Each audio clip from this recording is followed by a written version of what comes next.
আজকে আমরা আলোচনা করব স্টেপ 2 তে নিয়ে আলোচনা করব। যে গত ভিডিওতে আমরা আলোচনা করেছিলাম লোদি বংশ নিয়ে।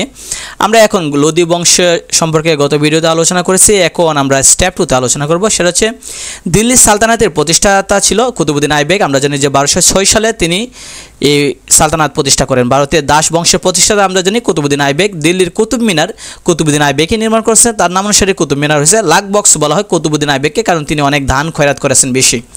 তো ভারতবর্ষে তুর্কি সাম্রাজ্যের প্রকৃত প্রতিষ্ঠাতা যারা আমরা জানি যে তুর্কি সাম্রাজ্য প্রতিষ্ঠা করেছিলেন কুতুবউদ্দিন আইবেকই প্রতিষ্ঠা করেছিল। দিল্লির সিংহাসনে একমাত্র মহিলা যে নারী শাসক ছিল সেটা হচ্ছে ইলতুৎমিশের কন্যা ছিল যে রাজিয়া সুলতানা। তিনি 1236 খ্রিস্টাব্দে তিনি ক্ষমতায় বসেছিলেন। প্রতীক মুদ্রা বা তাম্র নোটের প্রচলন শুরু করেছিলেন মোহাম্মদ বিন তুগলক এর আমলে। ইবনে বতুতার তার সফরনামা একটা বই লিখেছিলেন। সেই বইটার নাম হচ্ছে কিতাবুল রেহালা, যেটা আরেকটা নাম হচ্ছে সফরনামা। কাশ্মীরে আকবর বলা হয় জয়নাল আবেদিনকে বলা হয়, যার আমলে হুলিয়া ও দাসপ্রথার সৃষ্টি হয়েছিল সেটা হচ্ছে আলাউদ্দিন খলজি। সর্বপ্রথম রাজ্যে কালোবাজারি বা বেআইনি ঘোষণা দেন আলাউদ্দিন খলজি দিয়েছিল। যে সম্রাট মূল্য নিয়ন্ত্রণ ব্যবস্থা করেছিল সেটা হচ্ছে আলাউদ্দিন খলজি। যে সম্রাট নিত্য প্রয়োজনীয় জিনিসপত্রের দাম নির্ধারণ করেছিলেন সেটা হচ্ছে আলাউদ্দিন খলজি। সুলতান মাহমুদের রাজসভার সর্বশ্রেষ্ঠ বা শ্রেষ্ঠতম দার্শনিক এবং জ্যোতির্বিদ ছিল আল বেরুনি ছিল। কুতুব মিনারের নির্মাণ কাজ শেষ করেছিল ইলতুৎমিশ করেছিল। তৈমুর লং ভারত আক্রমণ করেছিল 1398 খ্রিস্টাব্দে। নাসিরউদ্দিন মাহমুদ শাহের সময়ে ছিল। তো আমরা যদি নিচে দিকে দেখি তাহলে দেখা যায় যে বাংলায় তুর্কি শাসনের ইতিহাস নিয়ে আলোচনা করা হইতেছে। স্টেপ 1-এ দেশে 13 শতকের শুরুতে তুর্কি বীর ইখতিয়ার উদ্দিন মোহাম্মদ বিন বখতিয়ার খলজি উত্তর পশ্চিমাংশ সেন বংশের অবসান ঘটিয়ে তিনি মুসলমানদের শাসন করেছিলেন। এ পর্বের প্রথম পর্যায়ে ছিল 1204 থেকে 1338 খ্রিস্টাব্দ পর্যন্ত ছিল। মুসলিম শাসনের এ যুগ ছিল বিদ্রোহ বিশৃঙ্খলা পরিপূর্ণ। ঐতিহাসিক যে একজন ব্যক্তি ছিল যে তার নাম ছিল ঐতিহাসিক জিয়াউদ্দিন বারেনি ছিল। তিনি বাংলাদেশের নাম দিয়েছিলেন বুলগাকপুর বা বিদ্রোহের নগরী ছিল। অর্থাৎ ভারতবর্ষের মধ্যে যে বাংলায় যে শাসন করেছিল যে 1204 থেকে 1338 খ্রিস্টাব্দ বাংলা মুসলিমদের শাসন ছিল। সেই সময়ে যে একজন ইতিহাসবিদ ছিল নাম ছিল জিয়াউদ্দিন বারানি, তিনি বাংলাদেশের নাম দিয়েছিলেন বুলগাকপুর বা বিদ্রোহের নগরী হিসেবে তিনি নাম দিয়েছিলেন। তো আমরা এদিকে খেয়াল করে যদি দেখি যে স্বাধীন বাংলা যদি আমরা খেয়াল করি যে স্বাধীন বাংলা সুলতানি শাসনে যদি আমরা খেয়াল করে দেখি সেটা হচ্ছে 1338 থেকে আমরা দেখি যে 1538 খ্রিস্টাব্দ পর্যন্ত বাংলায় ছিল আপনার স্বাধীন সুলতানি শাসন ছিল। তো দিল্লির সুলতানগণ 1338 থেকে 1538 পর্যন্ত 200 বছর বাংলাকে তাদের অধিকারে রাখতে পারেনি। এই সময় বাংলা স্বাধীন সুলতানরা ছিল স্বাধীনভাবে ছিল। তারা ফখরুদ্দিন মুবারক শাহের মাধ্যমে স্বাধীনতার সূচনা হলেও ইলিয়াস শাহী বংশের সুলতানদের হাতে বাংলা প্রথম স্থিতিশীলতা লাভ করেছিল। 1338 খ্রিস্টাব্দে সোনারগাঁও শাসনকর্তা বাহরাম খানের মৃত্যু হয়। বাহরাম খানের বর্মরক্ষক ছিলেন ফকরা নামে একজন রাজকর্মচারী ছিল। প্রভুর মৃত্যুর পর তিনি স্বাধীনতা ঘোষণা করেন এবং ফখরুদ্দিন মুবারক শাহর নাম নিয়ে সোনারগাঁওয়ে সিংহাসনে বসেছিলেন। এভাবেই কিন্তু বাংলার স্বাধীন সুলতানের যুগের সূচনা হয়েছিল। একজন স্বাধীন সুলতান হিসেবে ফখরুদ্দিন নিজ নামে মুদ্রা প্রচলন করেছিলেন। তিনি সর্বপ্রথম চট্টগ্রাম জয় করেন। তো এখানে প্রশ্ন আসতে পারে যে কে সর্বপ্রথম চট্টগ্রাম জয় করে, সেটা হচ্ছে আমরা জানি যে ফখরুদ্দিন মুবারক শাহ। আচ্ছা, ইলিয়াস শাহী বংশ আমরা যদি খেয়াল করে দেখি সেটা হচ্ছে যে শামসুদ্দিন ইলিয়াস শাহ 1342 থেকে 1358 পর্যন্ত তার শাসন ছিল। আমরা জানি 1342 খ্রিস্টাব্দে ফিরোজাবাদের সিংহাসন অধিকারের মাধ্যমে ইলিয়াস শাহ উত্তর পশ্চিম বাংলার অধিপতি হন। ইলিয়াস শাহ গুরুত্বপূর্ণ সাফল্য ছিল, বাংলা অধিকার ছিল। 1352 খ্রিস্টাব্দে ইখতিয়ার উদ্দিন গাজী শাহ সোনারগাঁয়ে ইলিয়াস শাহের হাতে পরাজিত হন। আর এভাবে সোনারগাঁও দখলের মাধ্যমে ইলিয়াস শাহ সমগ্র বাংলার অধিপতি হয়েছিলেন। তাই বলা হয় 1338 খ্রিস্টাব্দে ফখরুদ্দিন মুবারক শাহ বাংলা স্বাধীনতার সূচনা করলেও প্রকৃত প্রতিষ্ঠা লাভ করেছিল ইলিয়াস শাহ 1352 খ্রিস্টাব্দে।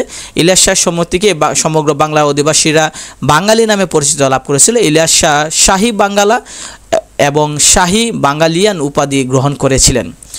তারপর আমরা আসি সিকান্দার শাহ নিয়ে। তিনি শামসুদ্দিন ইলিয়াস শাহের মৃত্যুর পর তার পুত্র সিকান্দার শাহ বাংলা সিংহাসন আরোহণ করেছিলেন। তিনিও পিতার মতো শক্তিশালী শাসক ছিলেন। তারপর হচ্ছে গিয়াসউদ্দিন আজম শাহ 1393 থেকে 1411 খ্রিস্টাব্দ পর্যন্ত ছিল। সিকান্দার শাহের মৃত্যুর পর তার পুত্র গিয়াসউদ্দিন আজম শাহ উপাধি লাভ করে সিংহাসন আরোহণ করেছিলেন।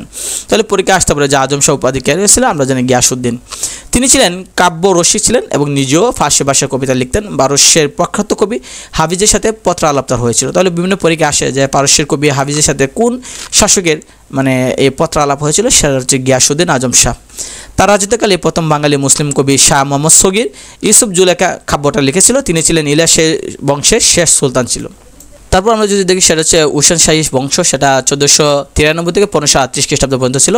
হাফসি শাসন সেটা হচ্ছে আপনার 37 থেকে 93 উচ্ছেদ করে বাংলা সিংহাসনে বসেন সৈয়দ হোসেন সুলতান হয়ে তিনি আলাউদ্দিন হোসেন শাহ উপাধি গ্রহণ করেছিলেন। বাংলা হোসেন শাহী বংশ নামে নতুন এক বংশের শাসন পর্ব শুরু হয়। বাংলা স্বাধীন সুলতানদের মধ্যে হোসেন শাহী আমল ছিল সবচেয়ে গৌরবময়। আলাউদ্দিন হোসেন শাহ সাধারণত তিনি অনেক বিখ্যাত ছিল বাংলায়।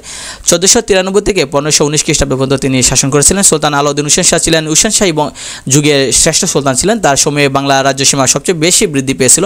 তিনি আরাকানদের চট্টগ্রাম থেকে বিতাড়িত করেছিল, তাই বিভিন্ন পরীক্ষা আসতে পারে যে আরাকানদের কে চট্টগ্রাম থেকে বিতাড়িত করেছিল, সেটা হচ্ছে আলাউদ্দিন হোসেন শাহ।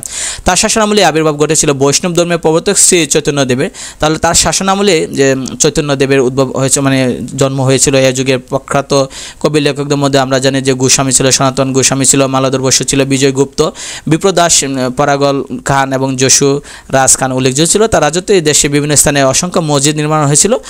এই সমস্ত মসজিদের মধ্যে গড়ে ছোটসোনা মসজিদ সবচেয়ে উল্লেখযোগ্য ছিল। তার শাসনামলে বঙ্গের মুসলমান শাসনের ইতিহাসে স্বর্ণযুগ বলা হয়। তাহলে বলা যায় যে মুসলমানদের বঙ্গে মুসলমানদের ইতিহাসে স্বর্ণযুগ বলা হয় আলাউদ্দিন হোসেন শাহের সময়ে। আমরা যদি খেয়াল করে দেখি সেটা হচ্ছে যে নুসরাত শাহ আমল, সেটা হচ্ছে 1519 থেকে 1532 খ্রিস্টাব্দ পর্যন্ত। আমরা জানি আলাউদ্দিন হোসেন শাহের মৃত্যুর পর তার জ্যেষ্ঠতম পুত্র নুসরাত শাহ নাসিরউদ্দিন আবুল মুজাফফর নুসরাত শাহ উপাধি নিয়ে বাংলা সিংহাসনে বসেন। অর্থাৎ তার নাম ছিল নাসিরউদ্দিন আবুল মুজাফফর, পরবর্তী নুসরাত শাহ উপাধি নিয়ে তিনি বাংলা সিংহাসনে বসেন। তার সময় ভারতে মুঘল সাম্রাজ্য প্রতিষ্ঠিত হয়। নুসরাত শাহের শাসনামলে বহু স্থাপত্য কীর্তি এবং শিল্প সংস্কৃতির ক্ষেত্রে অনেক বেশি প্রচার হয়েছিল। যে গড়ে সুবিখ্যাত সোনা মসজিদ, যেটা বড় সোনা মসজিদ বা বারুদুয়ারি মসজিদ, যেটা সেটা তার আমলেই করা হয়েছিল। তারপর আমরা যদি খেয়াল করে দেখি সেটা হচ্ছে গিয়াসউদ্দিন মাহমুদ শাহ। 1533 খ্রিস্টাব্দে গিয়াসউদ্দিন মাহমুদ শাহ ফিরোজ শাহকে হত্যা করে সিংহাসনে বসেন। তাতে অবস্থার কোনো পরিবর্তন হয়নি। তার 5 বছর রাজত্বকালে উল্লেখযোগ্য ঘটনা হলো আফগান নেতা শের শাহ সুরের সাথে সংঘর্ষ। অবশেষে 1538 খ্রিস্টাব্দে শের শাহ গৌড় দখল করে বাংলায় 200 বছরের যে স্বাধীন সুলতানি যুগের অবসান ঘটিয়ে দেন। সেটা এখানে গুরুত্বপূর্ণ যে এই লেখাগুলোর মধ্যে যে আমরা গুরুত্বপূর্ণ তথ্যগুলো পাই, সেটা এখানে দেখছে যে মুসলমান সুলতান সর্বপ্রথম সমগ্র বাংলা অধিপতি করেছিলেন, সেটা হচ্ছে ইলিয়াস শাহ। বাংলায় হাফসি শাসনের প্রতিষ্ঠাতা ছিল বক শাহজাদা। বাংলা প্রথম স্বাধীন সুলতানি যুগের প্রতিষ্ঠাতা হচ্ছে ফখরুদ্দিন মুবারক শাহ 1338। ফখরুদ্দিন মুবারক শাহের মাধ্যমে সোনারগাঁওয়ের স্বাধীনতা ঘোষণা হয় 1338। হোসেন শাহী যুগের প্রতিষ্ঠাতা এবং বাংলার সর্বশ্রেষ্ঠ সুলতান ছিল সুলতান আলাউদ্দিন হোসেন শাহ। বাংলায় আকবর বলা হয়, আলাউদ্দিন হোসেন শাহকে বলা হয়। বিভিন্ন পরীক্ষায় আসে যে বাংলায় আকবরকে, আমরা জানি যে বাংলায় আকবর হচ্ছে আলাউদ্দিন হোসেন শাহ।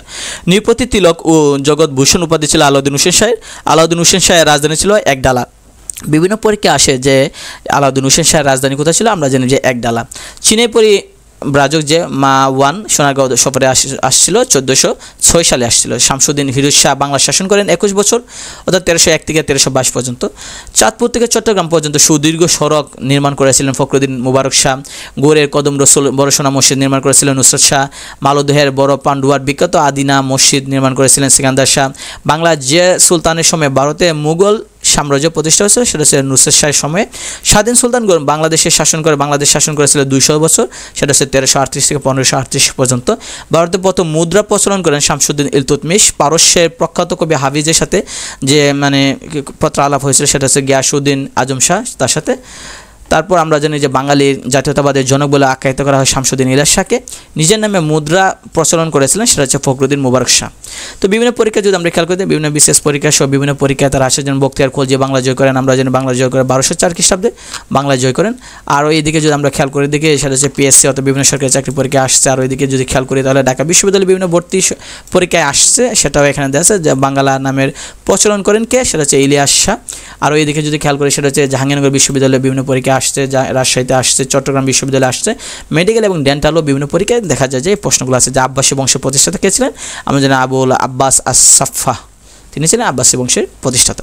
তো এই হলো আজকের ভিডিও। এই ভিডিওতে আমরা যে জিনিসগুলো দেখতে পাচ্ছি সেটা হচ্ছে যে প্রাচীন ভারতে মুসলমানদের শাসন, বাংলার মধ্যে যে মুসলিমদের শাসন, সেটা আমরা এই ভিডিওতে দেখলাম। তো পরবর্তীতে ভিডিওতে আমরা আলোচনা করব সেটা হচ্ছে ভারত উপমহাদেশে মুঘল শাসন আমল নিয়ে আমরা আলোচনা করব।